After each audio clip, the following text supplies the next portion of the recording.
Chapter 14. Infromation.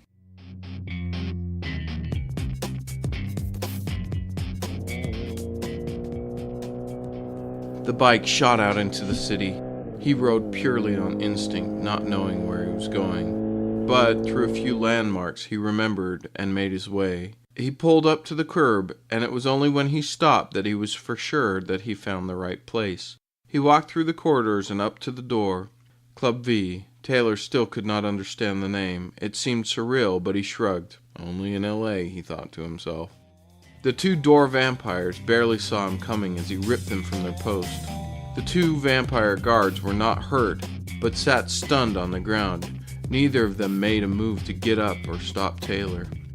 He kicked the door of the club and it sailed across the room into the DJ booth, silencing the music. All eyes turned to him, and fear washed over the crowd. "I need information on the Nightshade now," Taylor roared.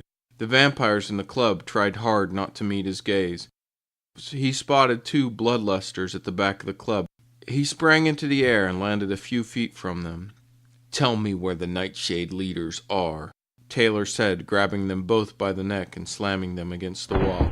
"Fuck you," the one said. Taylor dropped them to the floor. One tried to lurch up and catch Taylor by surprise. It failed. Taylor caught his arm, twisted his hip, and sent the vampire flailing into the club. He landed on the floor almost 10 feet away.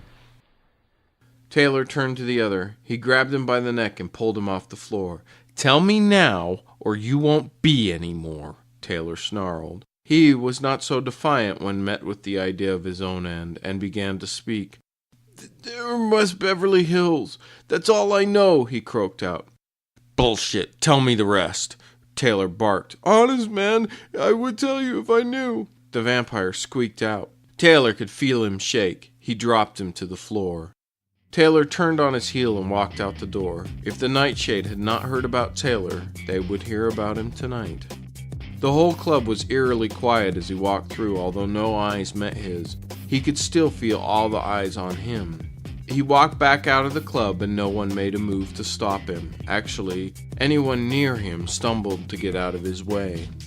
The two guards had gotten off the ground but made no move to stop or hinder Taylor in any way. He walked out to the bike and got on and started to ride. He wanted to go save Trisha. He wanted to do it right then.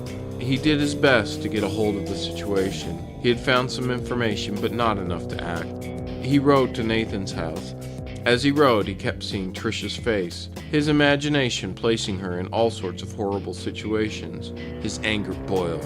Let her be safe, Taylor thought to himself. He only had a few options, but he swore to himself on that long ride to Nathan's that he would never give up searching for Trisha. She sat with her head down. They were in the room, but as per instructions, they left her alone. "I will find you," she heard. She could have sworn it was out loud, but then she looked up to the guards and they had not moved. While she was looking up, they acknowledged the leader as he came in. "Still think everything's going to be okay?" he mocked Trisha. "I will give up hope when you stop dressing like you should be in black and white." He smiled, but it was obvious that he was lost for words. She wanted to smile, but figured that would get her hit again and decided it was not worth the pain. He walked over by her. "You honestly have no idea what is going on in this world," he growled at her. "Well, I know enough to know a punk when I see one," Trisha challenged, and as she figured it would, she got slapped across the jaw. "Do you think," he asked as he massaged the hand that he had lashed out to her with, "that I'm to be toyed with? I promise I am not. And you are making me angry. You may not last till your boyfriend gets here." "Bullshit," she said with more confidence in her voice than she felt.